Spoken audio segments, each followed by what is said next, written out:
Assalamualaikum warahmatullahi wabarakatuh. Apa kabar semua?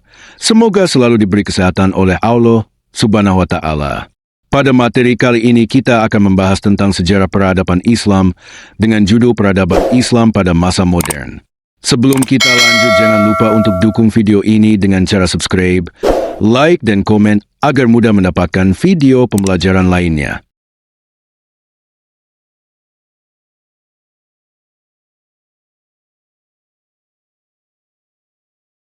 Adapun tujuan pembelajaran pada materi kali ini sebagai berikut. 1. Menjelaskan peradaban Islam pada masa modern. 2. Menganalisis pemikiran tokoh-tokoh Islam pada masa modern. 3. Menelaah perkembangan peradaban Islam pada masa modern.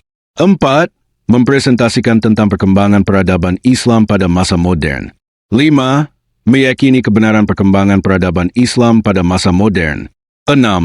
Membiasakan berpikiran terbuka, bernalar kritis, semangat kebangsaan, berkebinekaan global.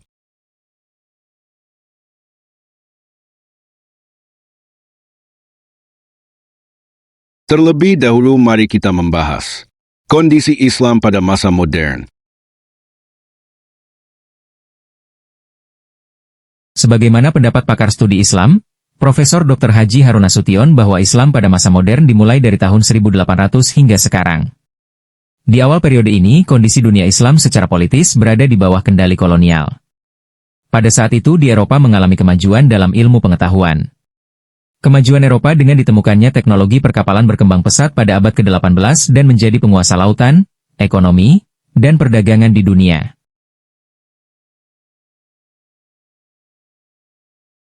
Di antara kemajuannya adalah dengan adanya penemuan mesin uap yang kemudian melahirkan revolusi industri di Eropa semakin memantapkan kemajuannya.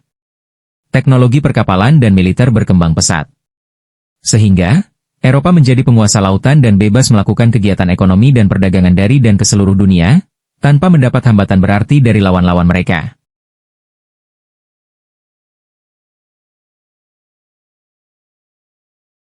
Sementara itu pada awal abad ke-18, Kerajaan Safawi dan Kerajaan Mughal hancur pada paruh kedua abad ke-19 di tangan Inggris. Kekuatan yang terakhir masih disegani adalah Kerajaan Utsmani di Turki. Akan tetapi, pada saat itu terus mengalami kemunduran. Baru pada abad ke-20 Masehi, dunia Islam bangkit memerdekakan negerinya dari penjajah Barat. Padahal pada periode klasik, 651-200 M, Islam mengalami masa keemasan. Kondisi ini sangat kontras dengan negara-negara Barat pada masa itu masih berada pada masa kegelapan.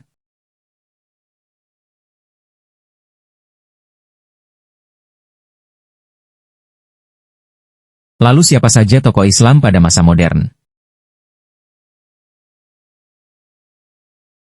Pertama, Muhammad Ali Pasha, 1765-1849 Masehi.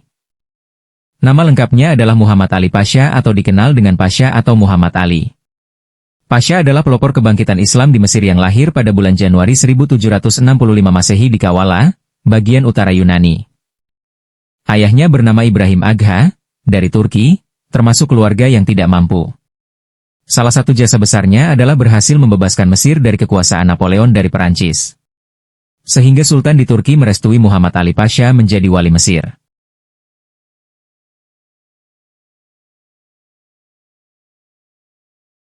Adapun pemikiran Muhammad Ali Pasha antara lain.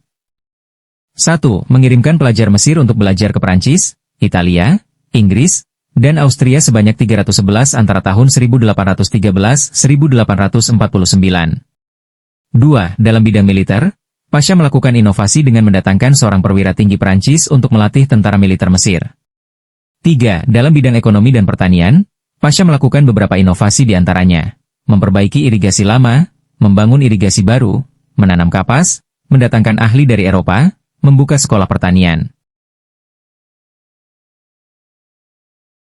4. Dalam bidang pendidikan, Pasha melakukan inovasi dengan mendirikan sekolah modern, yaitu sekolah militer, sekolah teknik, sekolah kedokteran, sekolah apoteker, sekolah pertambangan, sekolah pertanian, sekolah penerjemahan, sekolah dasar, sekolah menengah, politeknik, sekolah akunting, sekolah sipil, sekolah irigasi, sekolah industri, sekolah administrasi, Sekolah Pertanian, Sekolah Perwira Angkatan Laut, Sekolah Industri Bahari, Sekolah Tinggi Kedokteran.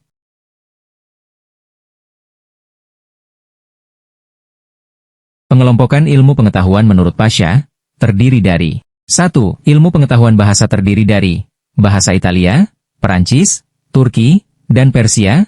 2. Ilmu pengetahuan sosial terdiri dari sejarah, geografi, ekonomi, antropologi, administrasi negara, pendidikan kemasyarakatan, filsafat, militer, dan hukum. 3. Ilmu pengetahuan alam terdiri dari fisika, farmasi, ilmu alam, ilmu kedokteran, ilmu teknik, aristek, dan kimia. 4. Matematika dengan pelajaran utama, aritmatika dan matematika. 5. Pengetahuan keterampilan yang terdiri dari keterampilan umum dan pendidikan kesejahteraan keluarga.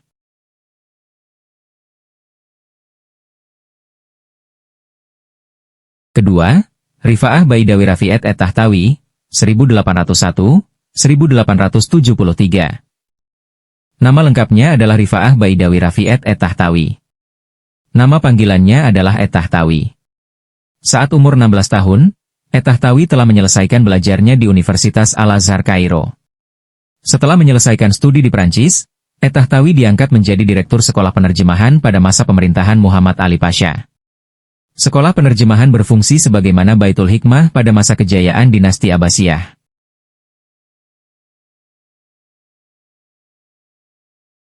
Pokok-pokok pemikiran et-Tahtawi dibagi menjadi beberapa bidang, yaitu 1. Bidang pendidikan meliputi 2 hal, yaitu pendidikan harus universal dan emansipasi wanita.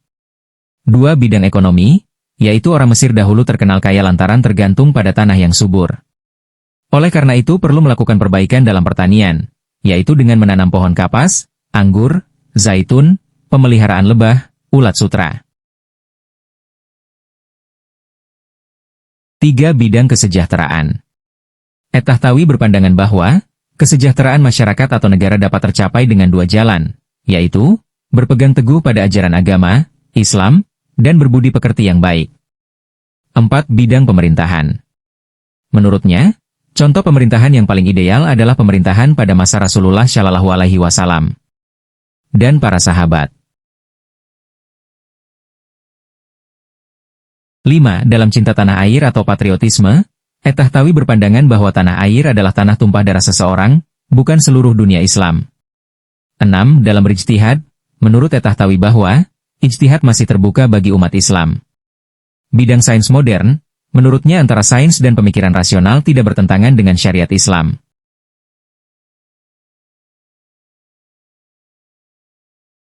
Ketiga, Jamaluddin Al-Afghani 1838-1897 Masehi.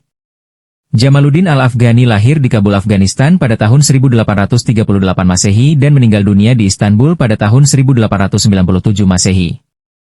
Jamaluddin merupakan seorang yang cerdas.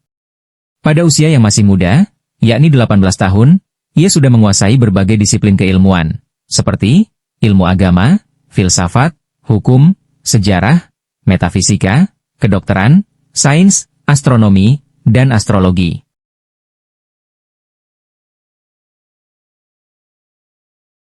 Adapun pokok-pokok pemikiran Jamaluddin Al-Afghani adalah 1. Penyebab kemunduran Islam disebabkan beberapa hal, yaitu akhlak yang buruk dan acuh terhadap ilmu pengetahuan, kelemahan umat Islam dalam segala sektor, dan kurangnya usaha dalam mencerdaskan umat, baik untuk menekuni dasar-dasar ilmu agama maupun upaya transformasi ilmu pengetahuan. 2. Menggagas ide pan-Islamisme, yaitu paham yang bertujuan mempersatukan seluruh umat Islam di dunia.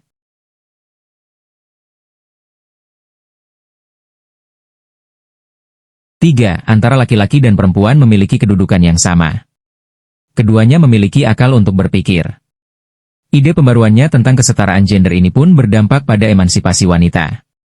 4. Berusaha mengubah sistem pemerintahan autokrasi menjadi demokrasi. Keempat, Muhammad Abduh, 1849-1905 Masehi. Nama lengkapnya adalah Muhammad Abduh Hasan Hairullah. Abduh dilahirkan di Mahalat Nasr, Syubrahid, Al-Bahirah, Mesir tahun 1849 Masehi dan masih keturunan Umar bin Khattab dari garis ibunya. Abduh belajar agama ke Syekh Ahmad pada tahun 1862. Kemudian melanjutkan ke Universitas Al-Azhar Kairo pada tahun 1866. Setelah menyelesaikan studinya, ia mengajar di Al-Azhar. Puncak karirnya, Abduh menjadi mufti pertama di Mesir pada tanggal 3 Juni 1899. Muhammad Abduh meninggal pada tanggal 11 Juli 1905. Ide pokok pikiran Muhammad Abduh adalah sebagai berikut. 1. Dalam bidang pendidikan, yaitu menawarkan agar dilakukan lintas disiplin ilmu, yakni antara kurikulum madrasah dan sekolah. 2. Pintu ijtihad masih terbuka lebar bagi umat Islam. 3. Islam adalah ajaran rasional yang sejalan dengan akal. 4. Kekuasaan negara harus dibatasi oleh konstitusi yang dibuat oleh negara yang bersangkutan.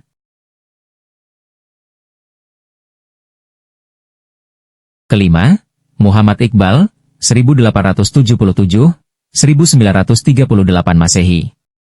Muhammad Iqbal lahir di kota Sialkot di Punjab pada tanggal 9 November 1877 Masehi. Iqbal berasal dari keluarga kelas menengah yang sederhana. Pendidikan agama didapatkan dari orang tuanya yang juga tokoh sufi di India. Pokok-pokok pikirannya adalah sebagai berikut. 1. Bercita-cita membangun sebuah peradaban baru yang anggun, yaitu perpaduan antara peradaban Barat dan Timur. 2. Al-Quran merupakan kitab yang lebih mengutamakan amal daripada cita-cita. 3. Pintu ijtihad masih terbuka. 4. Tujuan pendidikan adalah memperkokoh dan memperkuat individualitasi dari peserta didik sehingga mereka menyadari segala kemungkinan menimpa dirinya. Keenam, KH. Ahmad Dahlan, 1868-1923 Masehi. KH. Ahmad Dahlan lahir di Kauman, Yogyakarta pada tanggal 1 Agustus 1868 dari pasangan KH Abu Bakar bin Haji Sulaiman dengan Siti Aminah binti KH Ibrahim. Kiai Dahlan belajar Al-Quran dan berbagai dasar keislaman langsung dengan bapaknya yang juga sebagai katib, di Masjid Gede Kauman Yogyakarta dan masih keturunan Sunan Giri. Adapun di antara pokok-pokok pemikiran KH Ahmad Dahlan adalah 1. Tujuan utama pendidikan Islam adalah membentuk manusia yang berbudi luhur, alim dalam agama, memiliki pandangan luas, dan paham tentang masalah ilmu keduniaan. 2. Pendidikan harus mencetak manusia-manusia yang berjiwa nasionalisme dan patriotisme, sehingga bersedia berjuang untuk kemajuan masyarakat. 3. Materi pendidikan harus meliputi pendidikan moral dan akhlak, pendidikan individu, dan pendidikan kemasyarakatan. 4. Model pendidikan memadukan dua jenis pendidikan, yaitu pesantren dan sekolah umum. Salah satu kesuksesan pembaruannya ditandai dengan berdirinya organisasi masyarakat yang bernama Muhammadiyah di Indonesia pada tanggal 18 November 1912. Penjelasan terkait dengan Muhammadiyah akan dijelaskan tersendiri pada kelas 12. Ketujuh, Kiai Haji Hashim Asy'ari, 1871-1947. Kiai Hashim dilahirkan di Gedang, Jombang, Jawa Timur pada hari Selasa Kliwon, 24 Zulkadah 1287 H, bertepatan dengan 14 Februari 1871. Kiai Hashim lahir dari pasangan Kiai Asy'ari dan Nyai Halimah dan masih keturunan Sunan Giri. Kemudian melanjutkan ke belajar ke berbagai pondok pesantren di Jawa. Di antaranya adalah Pondok Pesantren Wonorejo Mojokerto, Wonokoyo Probolinggo, Langitan Tuban, Tenggili Surabaya, Kademangan Bangkalan Madura, Siwalan Panji Buduran Sidoarjo, dan Semarang. Waktu mondok di KH Soleh Darat Semarang, KH Hashim belajar ilmu agama bersama KH Ahmad Dahlan, pendiri Muhammadiyah. Di antara bentuk pembaharuan yang dilakukan oleh Kiai Hashim yang sekarang masih bisa dilihat adalah mendirikan Pondok Pesantren Tebu Ireng Jombang, Jawa Timur yang saat itu Dusun Tebu Ireng penuh dengan perjudian, prostitusi, minuman keras, pencurian maupun perampokan. Selain itu juga Kiai Hashim merupakan pendiri organisasi Nahdlatul Ulama, NU.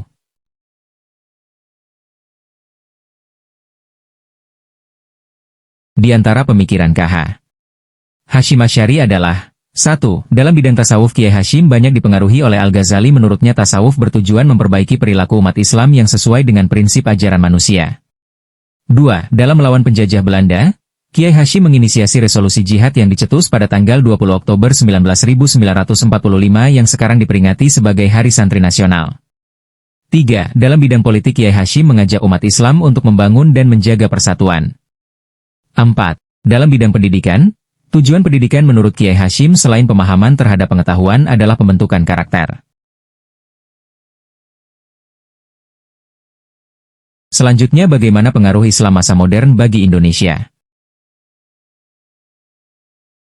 Sejak dibukanya terusan Suez tahun 1869, setiap tahun ribuan umat Islam Indonesia menunaikan ibadah haji.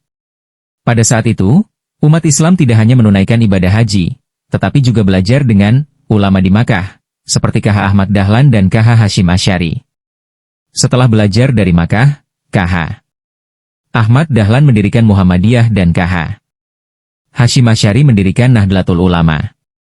Kedua organisasi tersebut sampai sekarang berpengaruh di Indonesia maupun dunia. Di antara perang yang dimotori ulama melawan penjajah Belanda adalah Perang Padri di Minangkabau, 1821-1837 m, Perang Diponegoro di Jawa, 1825-1830 m, Perang Banjar di Kalimantan, 1854-1864 m, Perang Jambi, 1858-1907 m, Perang Aceh di Aceh, 1873-1904 m, Pemberontakan Rakyat di Cilegon Banten, 1888 m, dan lain-lain.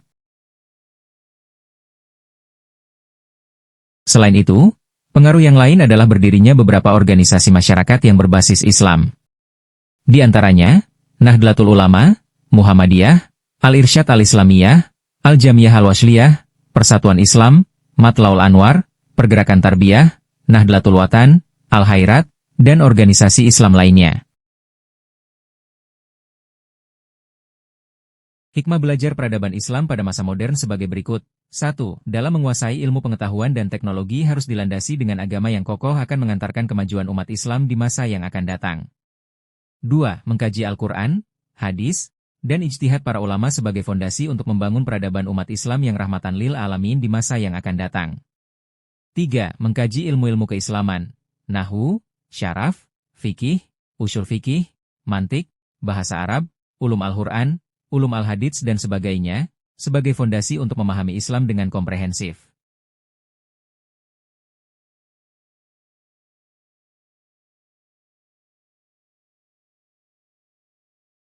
4. Belajar sejarah pada masa modern. Kalian akan mengetahui kelebihan dan kelemahan pada masa lalu. 5. Berpikir dinamis sesuai dengan perkembangan zaman baik sekarang maupun pada masa yang akan datang. 6. Memperkuat semangat ukhuwah Islamiyah, persaudaraan sesama umat Islam, ukhuwah wataniyah, persaudaraan sesama warga negara, dan ukhuwah basyariah, persaudaraan dengan sesama manusia. 7. Semangat untuk berkarya, baik melalui kebijakan yang progresif maupun kitab atau buku atau majalah untuk menebarkan ide-ide kreatif dan inovatif untuk perubahan yang lebih baik di masa yang akan datang.